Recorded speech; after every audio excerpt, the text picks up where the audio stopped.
दोस्त, पाकिस्तान क्रिकेट में कंट्रोवर्सी जैसे ख़त्म होने का नाम ही नहीं ले रही और इस बार मामला जुड़ा है नसीम शाह के साथ।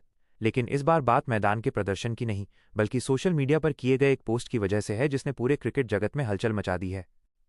दोस्त, कुछ दिन पहले नसीम शाह के ऑफिशियल सोशल मीडिया अकाउंट से एक पोस्ट सामने आया जिसमें मरियम नवाज को लेकर व्यंग्यात्मक टिप्पणी की गई थी। मरियम नवाज, जो पंजाब की चीफ मिनिस्टर हैं, उनके बारे में ऐसा पोस्ट सामने आने के बाद मामला तुरंत बड़ा बन गया। हालांकि बाद में ये पोस्ट डिलीट कर दिया गया, लेकिन तब तक कंट्रोवर्सी फैल चुकी थी। नसीम शाह ने तुरंत सफाई दी कि उनका अकाउंट हैक हो गया था और उन्होंने खुद ऐसा कोई पोस्ट नहीं किया। अब दोस्तों, यहाँ सबसे बड़ा सवाल यही है, अगर अकाउंट हैक हुआ था तो क्या प्लेयर को सीधे सजा दे देना सही है? क्योंकि खुद पाकिस्तान क्रिकेट बोर्ड भी ये साबित नहीं कर पाया कि ये पोस्ट नसीम ने ही किया था। लेकिन इसके बावजूद पीसीबी ने सख्त कदम उठाया।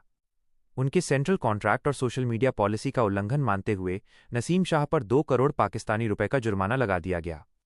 सोमवार को पीसीबी की 3 सदस्यीय डिसिप्लिनरी कमेटी के सामने सुनवाई हुई, जहां नसीम शाह को पेश होना पड़ा। उन्होंने बिना शर्त माफी भी मांगी, लेकिन उसके बावजूद उन्हें राहत नहीं मिली। पीसीबी का कहना है कि उन्होंने कॉन्ट्रैक्ट की कई शर्तों का उल्लंघन किया है, जो प्रोफेशनलिज्म और डिसिप्लिन के खिलाफ है।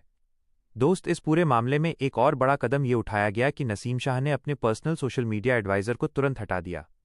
इतना ही नहीं, पीसीबी ने उस एडवाइजर को ब्लैकलिस्ट भी कर दिया ताकि वो आगे किसी भी खिलाड़ी के साथ काम न कर सके। अब यहाँ एक और एंगल समझना जरूरी है। पीएसएल यानी पाकिस्तान सुपर लीग पहले से ही कंट्रोवर्सीज में घिरा हुआ है। कभी बॉल टैपरिंग का मामला, कभी क्राउड इश्यूज और अब ये सोशल मीडिया कंट्रोवर्सी।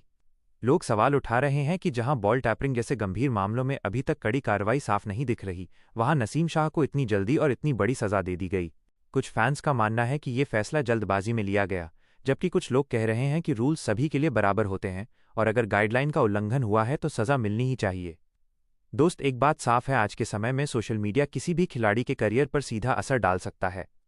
एक गलत पोस्ट, एक गलत कमेंट और पूरा करियर खतरे में पड़ सकता है।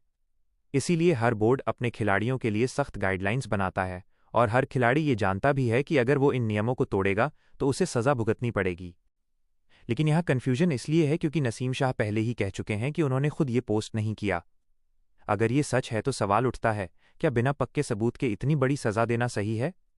दूसरी तरफ ये भी सच है कि अकाउंट से पोस्ट गया और अल्टीमेटली जिम्मेदारी अकाउंट होल्डर की ही मानी जाती है। दोस्त, इस पूरे मामले में मरियम नवाज की तरफ से कोई बड़ी प्रतिक्रिया सामने नहीं आई है। उन्होंने न तो खुलकर सजा की मांग की, न ही नसीम के बचाव में कुछ कहा, लेकिन उनकी चुप्पी भी कई सवाल खड़े कर रही है।